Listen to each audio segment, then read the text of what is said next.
Was this ever a goal when you started with the department of, to go up through the ranks and become chief of the department? No, my goal was to be a lieutenant on the Atlanta Police Department. And so this is, of course, humbling, and I am appreciative of the mayor for entrusting me with this role, but something I did not envision when I started here 20 years ago. What, you were sort of part of a trend for Atlanta Police. So you got, Turner and Shields and Bryant, of individuals that I think almost all of them started as just a patrol officer, worked their way up through the department, spent a decade or more here, similar to yourself, and eventually became the police chief. What's the advantage, do you think, there, if there is one? Does this bring stability that you're a face that people recognize, similar to those predecessors that work their way up through the ranks and have been where the officers are? I think the value of that and the benefit is the communities, right? We are 245 unique neighborhoods of Atlanta, Georgia, and to come up through the ranks allows you to know the community, know who you're protecting, making sure that we have that bond and connection. This is a vibrant city. Not only do we have our neighborhoods and our communities, but we host events from around the world. Even Dragon Con, we had individuals from multiple countries. We host the Super Bowl, we'll host the World Cup, our portion of it in 2026. So it's about knowing the vibrancy and the culture of the city, knowing who you're protecting, and knowing that you have an obligation to this wonderful city. So while it's important to go up through the ranks to know the structure of the police department, I think one of the key values is knowing the communities that we protect. Have you had any conversations with any of those previous chiefs? You've been with the department in the city for a while, but I'm assuming the role of chief brings probably complications and tasks that you never imagined or didn't know it existed until you're in the role. Right. Any conversations, any advice that they've been able to offer you? Well, I actually spoke to all three of them yesterday by phone to say thank you, because each of them invested in my professional development in different ways. And so I just wanted to tell them thank you. But over the course of the last 5 months, I've actually spoken with them on occasion, because it is a unique responsibility, and you want to make sure that you win for the men and women of the Atlanta Police Department, and you want to win for Atlanta. So they've been gracious to take my calls as we work to make sure that we do the best job we can for Atlanta. What, ever since maybe 2019, 2020, very volatile time nationwide for policing, but within Atlanta Police, we heard specifically about the very low morale. It seems like it's been on a rebound over the last year and a half or so, especially once Chief Bryant was in office. What do you do specifically to help that rebound continue? Is it just sort of your recognizable face? You've been here, hopefully you have trust of the officers you just sort of maintain, or is there anything specific you feel that you need to do? Well, you know what? Morale's on the right move, but we have to keep investing in men and women. So I will be out and about. I do not do the role of chief of police sitting at my desk and behind my keyboard. For me, it's to be out in the neighborhoods, on the same streets, on patrol with our officers, going to their calls, being visible in their police precincts where they work at. So number one is just to be visible. Let the men and women of the Atlanta Police Department know I appreciate them. I see the work they're doing, and they have my support. And then giving them the tools they need. That they deserve a first-class training center. They deserve proper police precincts. They deserve up-to-date, modern, clean cars and tools to do their job, because it is a difficult, dangerous job, and so we must do everything we can to equip them to succeed there for our city. So I'm going to be the biggest cheerleader for the men and women of the Atlanta Police Department. I'm glad they're here protecting this city, and I want to continue to do all I can to support them. Sometimes when a new leader steps into a role, I think when Mayor Bottoms was elected as mayor, she asked for all the department heads, I want your resignation letters, and I'll accept sort of who I feel I should accept one from after I do some analysis. Do you envision such a big shakeup within APD, or it seems like a lot of the crime stats are maybe trending in a good direction right now? Do you sort of have a good leadership team in place where you don't need to do some, department-wide shakeup as you take on this role permanently? We've been working together as a leadership team since June of this year, and we were working together as a leadership team going into a period of time that we traditionally see crime go up. And it was the collective effort of the Atlanta Police Department, every officer, investigator, every civilian member of our staff, and the executive team that got us through a successful summer with a reduction, a slowing of our crime rates, particularly around homicides and shootings. So I anticipate everyone will stay engaged. Some individuals will retire this year, but that's just normal. That was already planned. And as we move into those normal changes to the department, we'll realign the personnel to where we're most effective. But right now, we're just going to keep running, and we're going to keep moving ahead. There is no hitting the ground running, because I think we've been running since June. So we're just going to make sure we're running in the right direction with the same goal in mind. What, with that said, things are going in the right direction stat-wise. It appears, especially as you mentioned, summer to summer.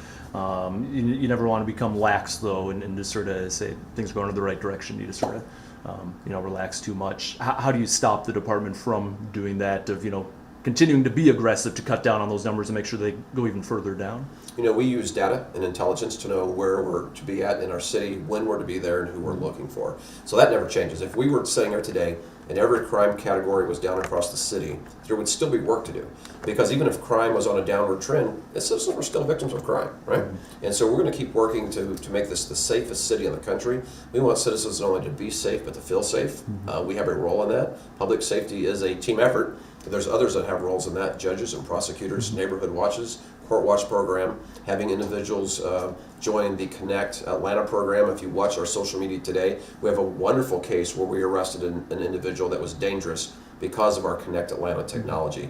So we want to be the quarterback for the team sport for a safe city, but we do invite others to join us. We want to make sure they're equipped and know their role in a safe Atlanta. Dickens praised that you know the city and you've been with the department for a long time. You mentioned that as well, as being an advantage, and hopefully it helps out the department and the city overall. There's also something to be said sometimes of doing a nationwide search and bringing some fresh eyes in to be the chief, bring some new ideas in. Do you feel like there's a need for those outside fresh ideas, and do you have a way of going out and getting those while being sort of someone who's come up within the ranks of Atlanta, and Atlanta so well? We have existing collaborations. We are active members in the Major Cities Chiefs Association. We're active members in Police Executive Research Forum, as well as the International Association of Chiefs of Police. We stay involved and engaged in multiple arenas to learn best practices and bring them back to Atlanta.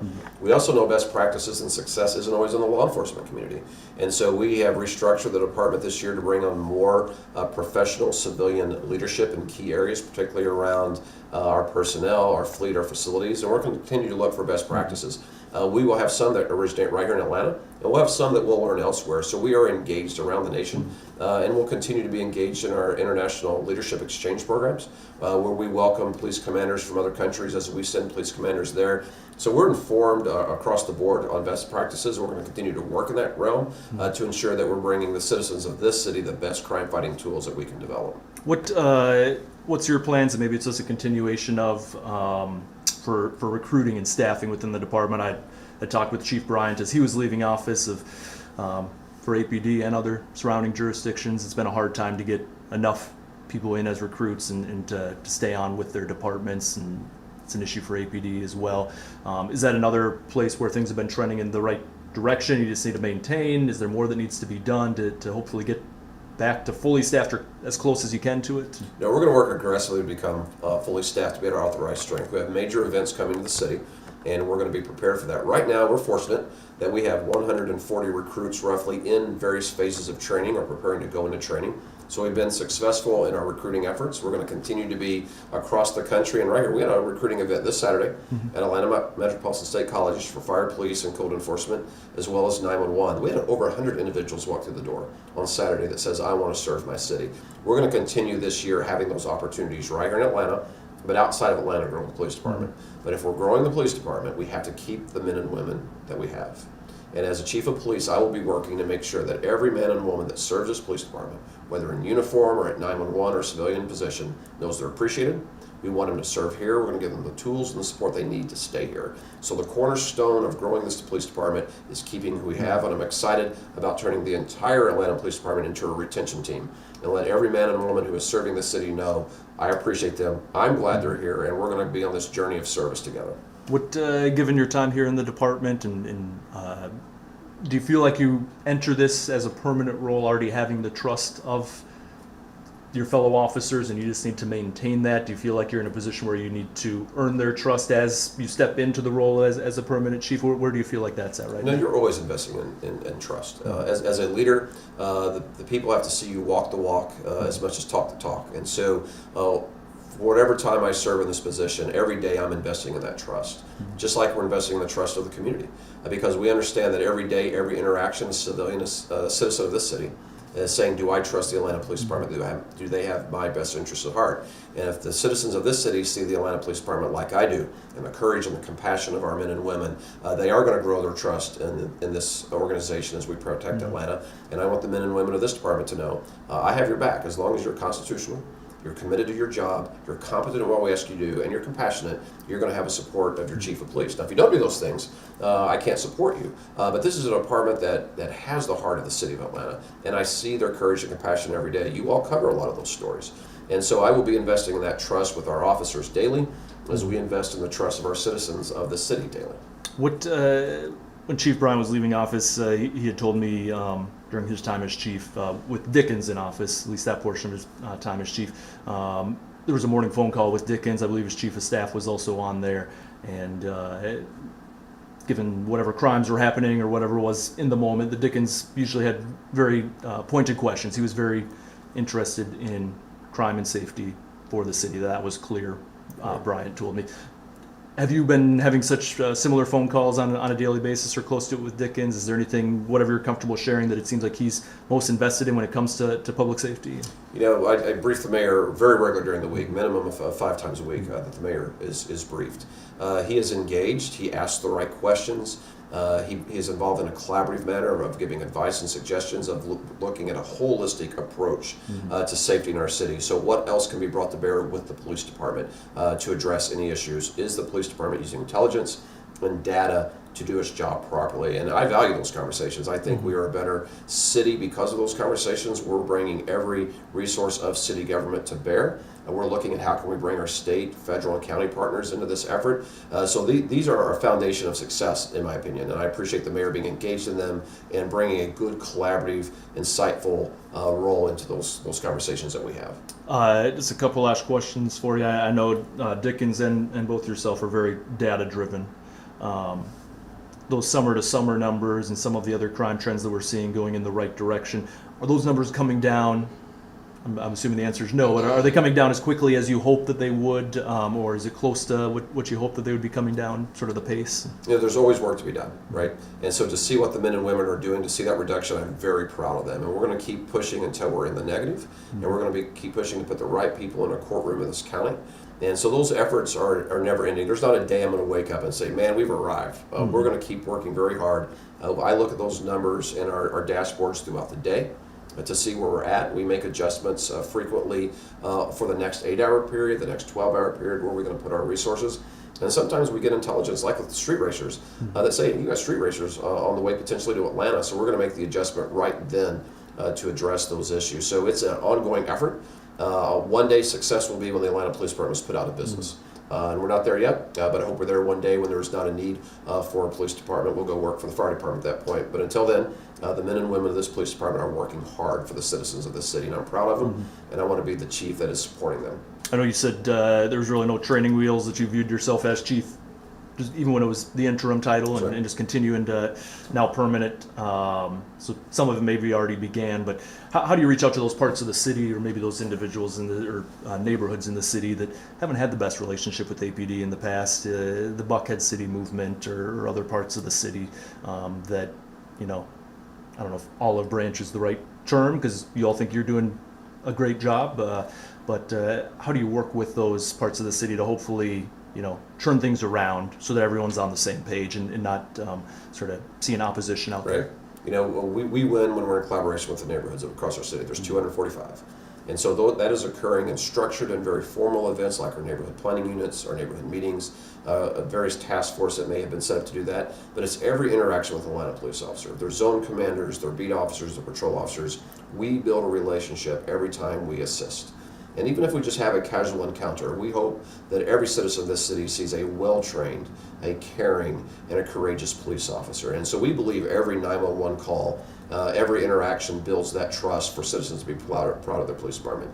Where we may drop the ball, we're going to pick that ball up, we're going to get it across the finish line, and we're going to do better next time. And so it is those interactions, structured and non-structured, formal and informal, that we are learning how we can better serve every neighborhood in the city and learning what we can do better. And we're committed to that. This is a dynamic job. We're still the largest law enforcement agency in the state, and we will bring the expertise and size of this police department to every neighborhood to fight crime and build the public trust. What last question, just for maybe those people that are more passive with their news watching, seeing you announced as the permanent chief, perhaps it's the first time they're seeing your face. If they don't really tune into the news that often, but they've lived in Atlanta for a while. What's your message to those people as the chief, as they hear from you, see from you from the first time in this role, now as their police chief? Is there anything that you want to say to them to sort of let them know what you plan to do in this role to keep them safe? I want them to know we're a police department that cares about them. We're not a police department that settles for the status quo. We're going to continue to be a department of innovation and progress, and we're going to respect every neighborhood that we protect. So I want them to know we're the police department that cares, that goes above and beyond, and does what has to be done to protect our communities. I would say follow us on social media, because if you follow us on Instagram and Twitter and Facebook, you're going to see what I see every day, which is the courage and the compassion of your police officers. And I think when you follow them for just those snippets of what they do daily, you're going to see a police department that you're proud of, and a police department that has the best interest of the community and will never tire in working to build that public trust. And so please know we're a department that cares, and you have some of the best men and women that wear a police uniform working for you, that answer 911 calls working for you, our civilians in all of our positions working for you, and we don't take that lightly, and we want to work and protect your neighborhood right along with you.